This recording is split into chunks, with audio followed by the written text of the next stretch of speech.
नमस्ते भाई लोग। तो कैसे हो तुम लोग? तो शायद आप सभी ने ये नोटिस किया होगा कि मैंने अपने चैनल का लोगो और बैनर चेंज कर दिया है।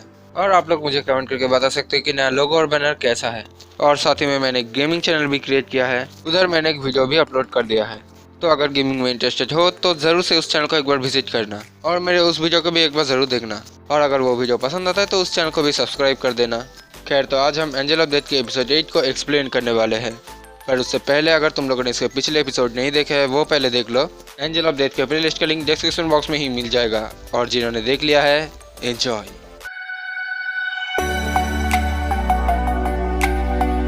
एपिसोड के स्टार्टिंग में ही हम रेचल को देखते हैं। वो कंट्रोल रूम में बैठकर उन सभी मशीन गन से उन ज़ॉम्बी जैसे दिखने वाले इंसानों को मार रही थी ताकि उसका रास्ता क्लियर हो पाए। और बड़े ही कम समय के अंदर रेचल उन सभी ज़ॉम्बी जैसे दिखने वाले इंसानों को मार देती है और उसका उस रूम तक पहुंचने का रास्ता क्लियर हो जाता है। पर अचानक रेचल के पीछे कैथी का स्पिरिट आ जाती है।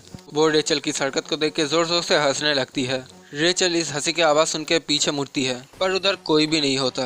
पर अचानक कैथी का स्पिरिट रेचल के सामने आ जाती है। वो रेचल को बोलती है कि उसने उम्मीद नहीं किया था कि रेचल जैसी लड़की इतना क्रूअल बन जाएगी। वो बोलती है कि रेचल ने अभी बहुत सारे तड़पते हुए लोगों को मारा है और वो भी बस इसलिए क्योंकि वो लोग रेचल के रास्ते में आ रहे थे। यहाँ तक कि वो रेचल को एक पापी लड़की भी बोलती है। और फिर कैथी का स्पिरिट हंसते हंसते गायब हो जाती है। रेचल तब अपना समय ना बर्बाद करके जल्द से जल्द उस रूम में जाके नीचे जाने वाले एलिवेटर को और यहाँ की इलेक्ट्रिसिटी को चालू कर देती है। और फिर वो लिफ्ट के पास आ जाती है जिधर ग्रे पहले से ही मौजूद था। रेचल के आते ही ग्रे रेचल से पूछता है कि रेचल ने उसको चालू कैसे किया। रेचल के रास्ते में कोई भी नहीं आया था। रेचल बोलती कि उसको रोकने के लिए बहुत सारे लोग आए थे पर उसने उन सभी को मार दिया। रेचल बोलती कि उसे उन लोगों को मारना पड़ा क्योंकि वो लोग उसके रास्ते में आ रहे थे। जिसके बाद ग्रे और रेचल एडी के फ्लोर में आ जाते हैं।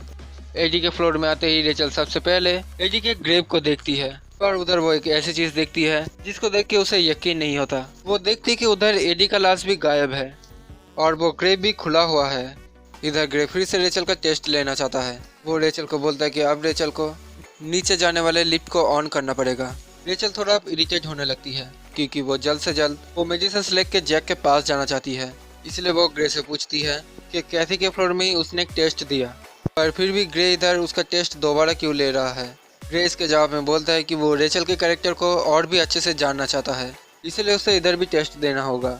रेचल के पास और कोई चारा नहीं रहता, इसलिए वो आगे बढ़ने लगती है। पर जैसे ही वो आगे बढ़ने जाती है जमीन के अंदर से एक हाथ बाहर आके रेचल के पैर को पकड़ लेता है। पर रेचल बड़ी आसानी से इस हाथ को छुड़ा लेती है पर वो हाथ फिर से रेचल की ओर आने लगता है। अब रेचल इसे छुटकारा पाने के लिए इस हाथ को अपने पैरों के तले कुचल देती है। और जैसे रेचल इस हाथ को कुचलती है अचानक उस हाथ से चीखने चिल्लाने की आवाज़ आता है। अब रेचल आगे बढ़ नहीं जाती है पर वो देखती है कि आसपास के ग्रेव से बहुत सारे हाथ बाहर निकल के आए हैं और रेचल सभी हाथ को कुचलते हुए आगे बढ़ने लगती है। जैसे ही रेचल उन हाथों को कुचलती थी उन हाथों से भी चीखने और चिल्लाने की आवाज़ आता था। पर रेचल सभी हाथों को कुचलते हुए आगे जाने लगती है। अब वो एक ऐसे कमरे में आती है जहाँ पर एक लकड़ी का अलमारी जैसा चीज था। वो उस अलमारी को खोलती है और उसे एक बटन दिखता है। वो इस बटन को देख के समझ जाती है कि इसी को दबाने से नीचे जाने वाले लिफ्ट का दरवाजा भी अनलॉक हो जाएगा। वो उस बटन को जैसे दबाने जाती है उधर एडी का स्पिरिट आ जाता है। एडी का स्पिरिट रेचल के पास आता है और एडी का स्पिरिट भी रेचल को बोलता है कि उसने सोचा नहीं था कि रेचल इतना क्रूअल होगी क्योंकि उसने इधर आने के लिए सभी हाथों को कुचल दिया। एडी का स्पिरिट रेचल को खुदगर्ज बोलता है और फिर वो रेचल को बोलता है कि जैक भी तड़पते हुए मरेगा। और फिर एडी का स्पिरिट भी गायब हो जाता है। जिसके बाद रेचल उस बटन को दबा देती है और फिर नीचे के फ्लोर में जाने वाले लिफ्ट का दरवाजा भी अनलॉक हो जाता है। रेचल अब उस लिफ्ट के पास आती है और इधर भी ग्रे पहले से ही मौजूद था। वो फिर से रेचल से वही सवाल पूछता है। वो रेचल से पूछता है कि क्या इस बार भी रेचल के रास्ते में कोई भी नहीं आया। रेचल फिर से वही जवाब देती है। वो बोलती है कि इधर भी कुछ लोगों ने उसको रोकने की कोशिश किया था पर उसने उन सभी को कुचल के आगे बढ़ती गई और इस लिफ्ट का दरवाजा चालू किया। फिर ग्रे रेचल से पूछता है कि रेचल जब उन्हें कुचल रही थी तो क्या वो लोग नहीं रो रहे थे। रेचल इसके जवाब में ना बोलती है। वो बोलती कि वो लोग पहले से ही मरे हुए थे इसलिए वो लोग नहीं रोए। फिर ग्रे रेचल से पूछता है कि क्या वो लोग सच में मरे हुए थे। रेचल कोई भी जवाब नहीं देती। अब ग्रे उन लोगों के बारे में रेचल को कुछ बोलने ही वाला होता है पर रेचल बोलती कि उन दोनों को अब यहाँ से चलना चाहिए। और फिर ये दोनों डैनी के फ्लोर में आ जाते हैं। उसके फ्लोर में आते ही ग्रे रेचल को बोलता है कि डैनी एक बहुत तेज और ईमानदार आदमी था इसलिए उसे लगता है कि वो मेडिसिन डैनी ने कहीं पर छुपा के रखा होगा। ग्रे रेचल को ये भी बोलता है कि डैनी का ताकत भी तेजी से बढ़ रहा था। तब रेचल बोलती है कि उसे एक बार जैक के फ्लोर में भी जाना है। ये सुन के ग्रे बोलता है कि ये कोई बड़ी दिक्कत नहीं है। वो रेचल को बोलता है कि रेचल जल्दी से उन मेडिसिन को ढूंढ के नीचे जाने वाले लिफ्ट के पास आ जाए, और फिर के वहाँ से जाने लगता है। इधर रेचल को याद आता है कि इसी जगह पर जैक ने उसको मारने का वादा किया था, और यही से उन दोनों का एक साथ का सफर शुरू हुआ। और फिर वो आगे बढ़ने लगती है, पर अचानक उसके सामने कोई हरे रंग का जेली जैसा चीज आ जाता है। रेचल इसको देख के डर जाती है और वो भागने लगती है, और ये हरे रंग का चीज भी रेचल का पीछा करने लगता है। दौड़ते दौड़ते रेचल अचानक गिर जाता है, और फिर वो जेली जैसा चीज रेचल से आके टकरा जाता है और उधर से पूरी तरीके से गायब हो जाता है। रेचल समझ नहीं पाती कि ये क्या चीज था, पर फिर भी वो इस बारे में ज्यादा ना सोच के उस कमरे में जाती है जहाँ पर जैक ने डैनी को जान से मार दिया था। पर इधर भी डैनी का लाश वहाँ पर नहीं होता, जिसके बाद रेचल चारों तरफ उस मेडिसिन को ढूंढने लगती है, पर उधर उसको कुछ भी नहीं मिलता। यहाँ तक कि वो उस फ्लोर में हर जगह पर काफी समय से उन मेडिसिन को ढूंढ रही थी, पर उधर उसको एक भी मेडिसिन नहीं मिलता। और फिर वो ग्रे के पास आ जाती है। वो ग्रे के पास आके बोलती है कि उसे अब जैक के फ्लोर में नहीं जाना, बल्कि उसे जैक के पास वापस जाना है। ग्रे उससे पूछता है कि ऐसा क्यों। तभी रेचल बोलती है कि इधर डैनी के फ्लोर में उसे एक भी मेडिसिन नहीं मिला। रेचल समझती है कि ग्रे ये पहले से ही जानता था कि इस फ्लोर पर कोई भी मेडिसिन नहीं है, पर ग्रे बोलता है कि इसी फ्लोर पर मेडिसिन मिलता है, और वो ये सच में नहीं जानता कि डैनी के फ्लोर पर एक भी मेडिसिन क्यों नहीं है। ग्रे ये भी बोलता है कि शायद इसका कारण और कोई नहीं रेचल है, और फिर वो रेचल को सजेस्ट करता है कि रेचल जैक के फ्लोर में जाए, क्योंकि हो सकता है कि जैक के फ्लोर में काफ़ी सारे बैंडेजेस पड़ा हुआ हो, और रेचल उन बैंडेजेस के सहारे जैक को बचा पाए। रेचल ऐसा करने का ही डिसाइड करती है, और अब वो दोनों जैक के फ्लोर में जाने लगते हैं। अब हम जैक को देखते हैं, जो कि अभी भी बेहोश है। उसे तो फिर से अपनी बचपन की बातें याद आता है। हम अब फिर से छोटे जैक को देखते हैं। उसने उन दोनों को मार दिया होता है, और उन दोनों को मारने के बाद छोटा जैक उस घर को छोड़ के चला जाता है। अंधेरी रात में खून से लथपथ, हाथ में चाकू लिए है, छोटा जैक अकेले ही रास्ते में चल रहा था। तभी उधर एक गाड़ी आता है, जिसकी वजह से जैक के शरीर में कीचड़ लग जाता है।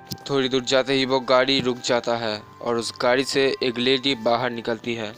असल में ये लेडी ही गाड़ी चला रही थी, और उसने गलती से जैक के ऊपर कीचड़ उछाल दिया, इसलिए वो लेडी माफी मांगने के लिए वहीं पे रुक गई।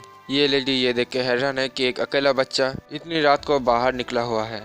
वो लेडी जैक से पूछती है कि वो इतनी रात में अपने घर जाने की बजाय बाहर क्या कर रहा है। जैक इसके जवाब में बोलता है कि उसके पास कोई घर नहीं है। तभी ये लेडी जैक के शरीर में खून लगा हुआ देखता है, और उसके हाथ में चाकू देखता है, जिसको देख के वो बहुत ज्यादा डर जाती है। तभी जैक को उस मूवी का सीन याद आता है, जिधर एक आदमी एक कपल को जान से मार देता है, और फिर जैक इस लेडी को भी मार देता है, और इसको मारने के बाद जैक उसी की गाड़ी में सो जाता है। थोड़ी देर बाद सुबह हो जाता है, और उधर एक ओल्ड मैन आ जाता है, और फिर ये ओल्ड मैन जैक से बातें करने लगता है। वो जैक से पूछता है कि वो यहाँ पर क्या कर रहा है, और उसके मम्मी पापा किधर है। जैक इन सभी बातों का कोई भी जवाब नहीं देता। वो अपना चाकू पकड़ता है इस ओल्ड मैन को मारने के लिए, पर जैक को तब पता चलता है कि ये ओल्ड मैन अंधा है। इसके कारण जैक इसको नहीं मारता, और अब इस ओल्ड मैन को भी पता चल जाता है कि जैक भूखा है, इसलिए वो ओल्ड मैन जैक को अपने घर ले जाता है, और उसे पेट भर खाना खिलाता है। खाना खाते हुए जैक इस ओल्ड मैन से पूछता है कि उसने ये सब क्यों किया, जिसके जवाब में ये ओल्ड मैन बोलता है कि वो अकेला और उदास है। वो ये भी बोलता है कि जैक जब तक चाहे इधर रह सकता है, और अगर वो इधर ना रुकना चाहे तो वो यहाँ से जा भी सकता है। पर जैक इस ओल्ड मैन के साथ ही रहने का फैसला करता है। अब रात हो जाता है, पर गहरी रात होने के बाद भी जैक को नींद नहीं आ रहा था, क्योंकि उसे बहुत ज़्यादा ठंड लग रहा था।